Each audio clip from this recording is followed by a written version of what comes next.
c'est encore cette période du mois. Le prochain chapitre du manga Boruto est sorti. Le titre de ce chapitre est « Véritable pouvoir ».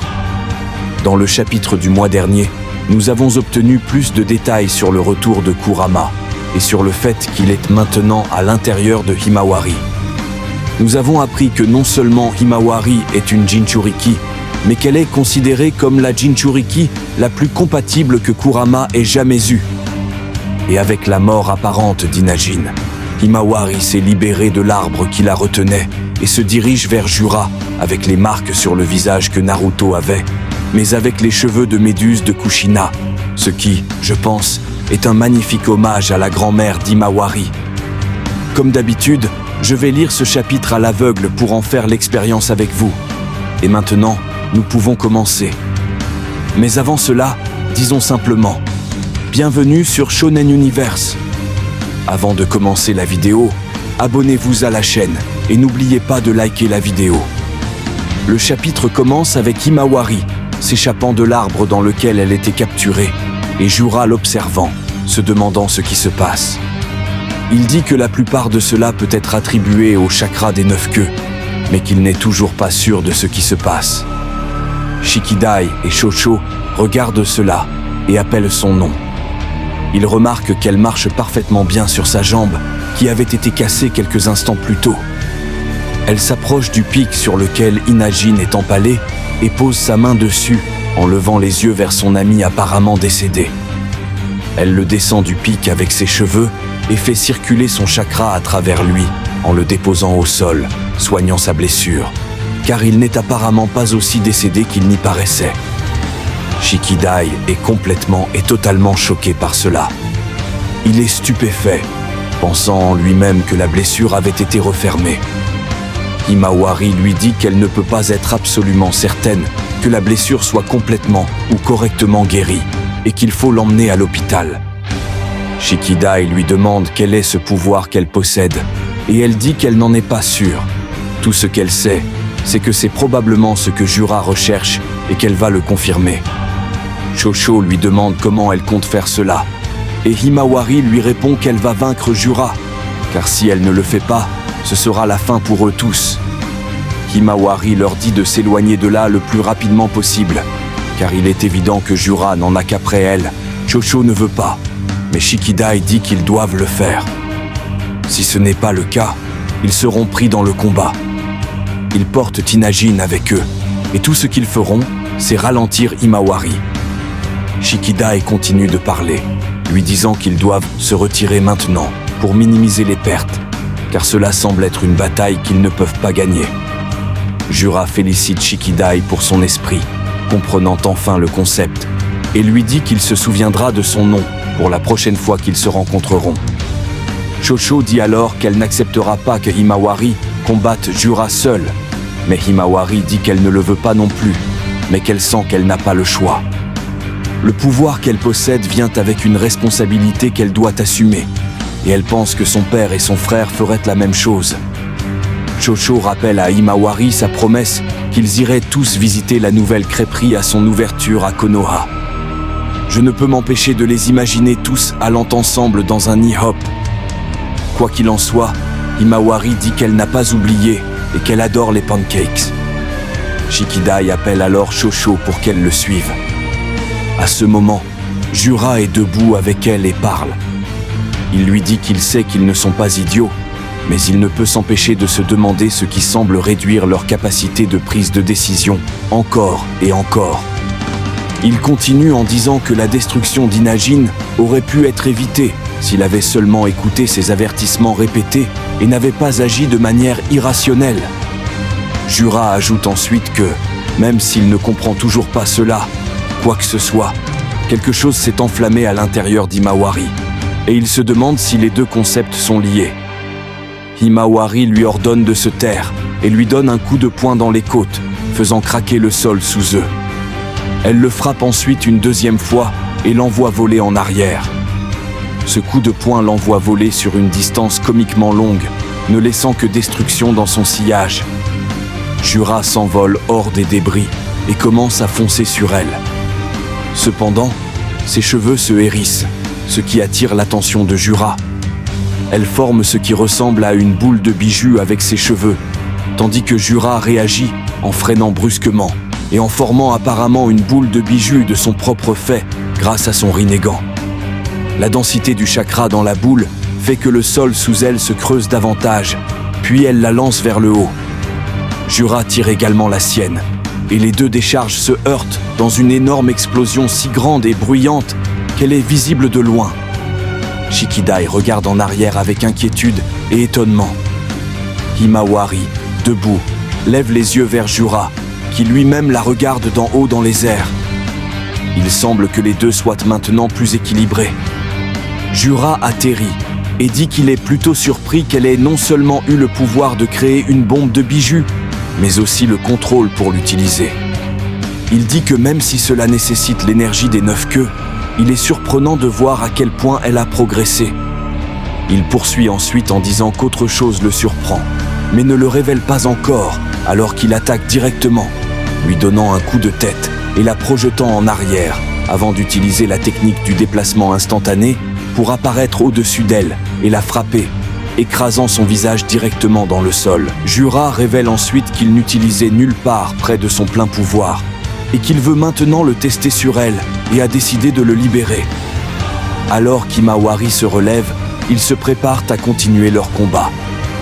À Konoha cependant, Trisuke, pardonnez-moi, j'oublie toujours son nom, est étendu là, parmi des marques de griffes, apparemment vaincu, tandis que Sarada et les autres se tiennent au-dessus de lui. Sarada voit ses blessures et lui dit que cela doit être fatal. Elle lui dit que s'il lui révèle qui lui a appris le Chidori, elle allégera sa douleur. Mais à la place, il semble fondre dans la marque de griffes. Il réapparaît ensuite d'une autre marque de griffes et quand il le fait, ses blessures ont disparu. Alors qu'il se lève, un des shinobi proches commente cela, tandis que Trisuke regarde Sarada dans les yeux et lui demande de lui en dire plus sur son Sharingan. Il lui dit que Jura lui en a parlé et qu'il souhaite en savoir plus. Sarada entend cela et est un peu confuse. « Jura ?» se demande-t-elle. Trisuke demande alors si la technique qu'il vient d'utiliser s'appelle le Chidori et demande si c'est difficile à contrôler parce qu'il n'a pas des yeux comme les siens. En fait, c'est quelque chose à quoi je n'avais jamais vraiment pensé auparavant. J'avais toujours supposé que, parce que le Sharingan était, en quelque sorte, une version édulcorée du Rinnegan, que le Rinnegan serait toujours meilleur. Mais ici, on nous montre clairement que le Rinnegan n'a pas le même temps de réaction qu'un Sharingan. C'est peut-être quelque chose que vous saviez tous facilement, mais je ne l'avais pas réalisé. Ah, on apprend quelque chose de nouveau chaque jour. Sarada est confuse quant à ce que cet homme est vraiment. Konohamaru dit ensuite qu'il n'a toujours répondu à aucune question et lui demande qui il est vraiment et quel est son lien avec Sasuke Uchiha. Trisuke affirme qu'il n'a aucune idée de qui est Sasuke et demande pourquoi il lui pose des questions ridicules. Il dit qu'il ne sait pas qui il est lui-même et que c'est pour cela qu'il est venu à Konoha, pour le découvrir. Sumire dit ensuite à Konohamaru de protéger Sarada, car elle est presque certaine que Trisuke est après elle. Trisuke tend la main dans une marque de griffe et l'utilise pour électrocuter Sarada par derrière. Alors qu'un autre shinobi prépare une technique de ninjutsu de type terre, Trisuke le frappe avec un jutsu boule de feu de type feu, sans même utiliser de signe de main. Alors que le shinobi brûle, Sumire tente de soigner Sarada. Konohamaru tente de frapper Trisuke avec un Rasengan, mais Trisuke passe à travers la marque de griffe et apparaît derrière lui, essayant d'utiliser le Chidori pour le tuer. C'est alors que Konohamaru prouve pourquoi il aurait dû être Hokage, en dévoilant son propre jutsu avancé de la famille du Rasengan, appelé Rasen Barricade de Style Vent. La technique attrape facilement le Chidori, mais il est tout de même projeté assez violemment contre le mur. Trisuke apparaît ensuite derrière Sarada et Sumire, les approchant. Il choque Sumire et s'approche de Sarada, qui ne peut plus bouger à cause de l'attaque de style foudre qu'elle a reçue plus tôt. Aussi mauvais que cela puisse paraître, nous retournons alors à la bataille d'Himawari contre Jura, où on nous montre qu'il la frappe sans pitié. Il la frappe à la mâchoire avant d'utiliser ce qui ressemble à une bombe de bijoux, ou peut-être la voix céleste pour la frapper sur le côté. Elle pousse un cri, touche le sol et attrape ses côtes qui semblent fumer à cause de l'explosion. Jura se tient au-dessus d'elle, la regardant, et remarque qu'elle guérit assez rapidement, notant que cela dépasse de loin le niveau de guérison humain, ou même celui des Jinchuriki. Cela se rapproche de la guérison que possèdent les bijoux. Il continue en disant que, malgré cela, elle dépense encore trop de chakras. À l'intérieur d'elle, Kurama acquiesce à contre-cœur et dit à Himawari que Jura est un monstre contre lequel ils ne sont pas entièrement prêts, et que bien que son potentiel soit prodigieux, cela ne compense pas la grande différence de pouvoir entre eux. Ils sont tout simplement trop désavantagés. Pendant ce temps, Kawaki et Delta traversent le ciel à toute vitesse. Elle lui dit de ne pas s'énerver. Mais qu'est-ce qu'il compte faire contre celui qui l'a déjà battu? Kawaki dit qu'il ne peut pas ne rien faire, alors il doit aller aider de quelque manière que ce soit. Delta lui demande alors en quoi consiste son plan exactement. Soudainement, à une vitesse telle que Delta et Kawaki semblent figés, un autre shinobi les dépasse en volant. C'est Boruto. Kawaki est stupéfait par cela. Boruto file à travers les airs directement vers Jura. Jura voit cela et semble esquiver sur le côté. Boruto attrape Himawari et commence à s'envoler à nouveau. À peu près à ce moment-là, Trisuke commence à absorber Sarada. Il déclare qu'il n'a aucune idée de qui il est réellement. Mais il continue en disant qu'en dépit de cela, il sait une chose, et c'est Sarada. Il se demande si, en mangeant Sarada, il comprendra soudainement qui et ce qu'il est. Alors qu'il pose cette question, un crapaud est assis sur un transformateur électrique derrière eux. Il appelle Boruto et dit que le symbole est en place. Boruto lève alors la main et appelle son jutsu, technique de vol du dieu du tonnerre. Boruto apparaît soudainement au-dessus de Trisuke et commence à descendre vers lui, portant sa sœur dans une main et tirant son épée de l'autre. Il tranche à travers le bras de Trisuke pour sauver Sarada. Tout le monde, y compris Trisuke, est surpris de voir Boruto là. Alors qu'il se tient là, Jura et Trisuke semblent parler à l'unisson. Petit malin, Boruto Otsutsuki. Et c'est là que le chapitre se termine. Waouh, c'était un chapitre incroyable. Et c'était à peu près ce à quoi je m'attendais, voire un peu mieux. Mais décomposons quelques éléments d'abord. Tout de suite, nous devons examiner le mode bijou d'Himawari qu'elle affiche. Comme dit précédemment, sa forme semble rappeler un mélange entre le mode bijou de Naruto et celui de Kushina. Son niveau de guérison est en effet impressionnant, bien que Naruto, sans aucun changement, semblait être similaire. Comme la fois où Sasuke l'a grièvement blessé avec un Chidori à l'épaule, mais Naruto l'a simplement retiré et a guéri la plaie. Mais il est vrai qu'Himawari surpasse complètement cela. Cet incident n'est rien comparé à ce qu'elle a fait avec même Inajin. Elle a complètement régénéré l'estomac du garçon, ainsi que tout ce qu'il contenait. Elle semble se régénérer instantanément. Et la question est, pourquoi? Pourquoi sa guérison est-elle si puissante? Même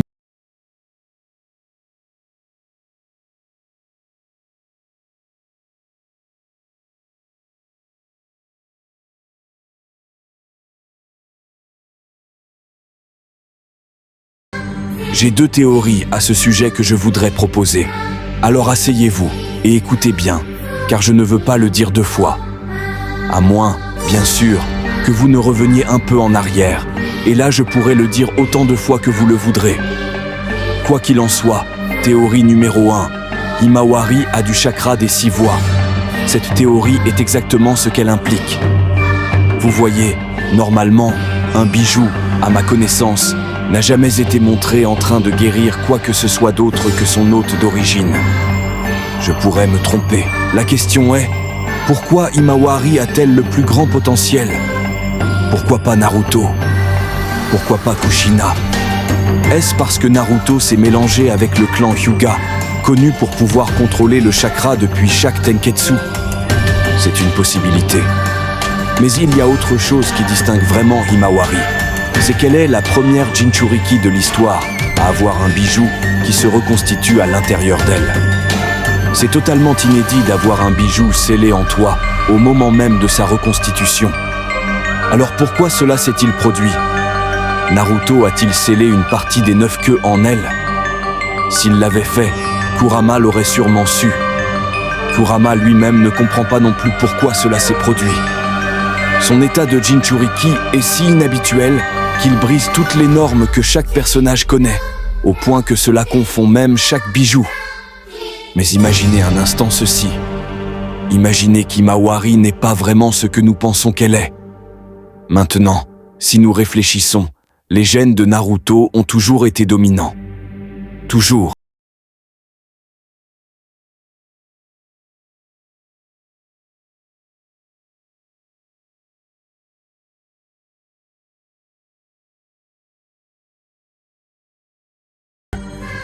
Mais réalisez que Minato Namikaze n'avait pas ces lignes sous les yeux, donc elles ne font pas techniquement partie des gènes, mais sont probablement plus liées aux descendants d'un Jinchuriki des 9 queues. Malgré cela, Himawari ressemble presque exactement à sa mère, jusqu'à la perfection. Alors, et si son père n'était pas en réalité Naruto? Et si son véritable père était Kurama, et que les gènes d'Hinata étaient simplement dominants? Je sais que c'est une théorie très troublante, mais il y a une raison pour laquelle je dis cela. Kishimoto a déjà fait cela. Si vous vous souvenez, il y avait une histoire que Kishimoto Sensei avait écrite en tant que pilote pour la série Naruto, où Naruto n'était pas le Jinchuriki des 9 queues, mais plutôt le fils des 9 queues. Il est très possible que Kishimoto Sensei tente de rendre hommage à son design original de Naruto de cette manière. Cela expliquerait certainement pourquoi elle serait plus compatible que son père et sa grand-mère avec ce bijou, et pourrait même expliquer pourquoi Kurama s'est reconstituée en elle. Peut-être est-elle, elle-même, en partie Kurama. Mais en nous éloignant de Kurama et Himawari, passons à Sarada, l'autre personnage sur lequel nous avons porté une grande attention. Dès qu'elle a éveillé son Mangekyo Sharingan, tout ce que nous voulions savoir, c'est ce qu'il pouvait faire. À quoi ressemble son Susanoo? Pour être honnête, j'espérais que nous allions le voir aujourd'hui, mais nous ne l'avons pas vu. Ce qui est triste, mais comme je le dis toujours, peut-être le chapitre prochain. Mais soyons rassurés que Monsieur Kishimoto ne l'a pas oublié. Avec Trisuke qui accorde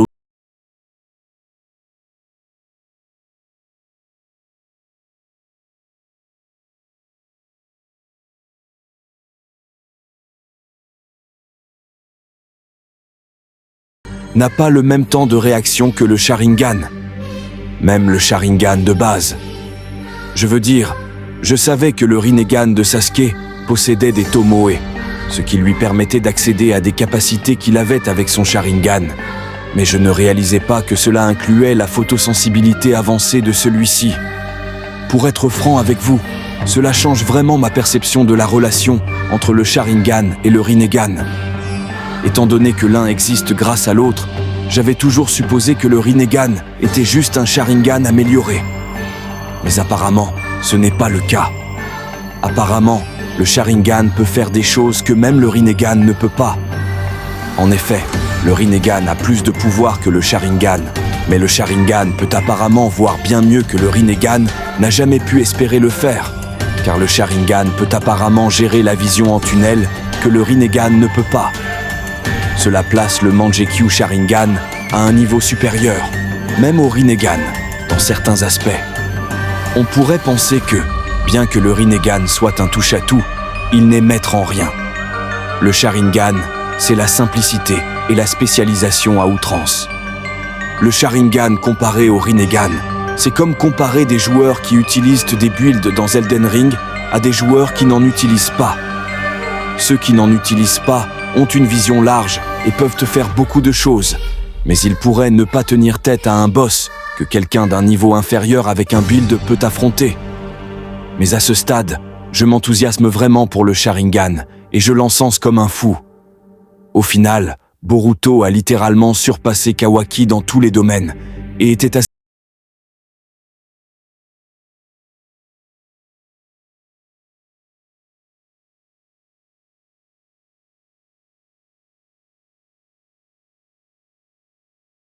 pas autant pour une raison personnelle.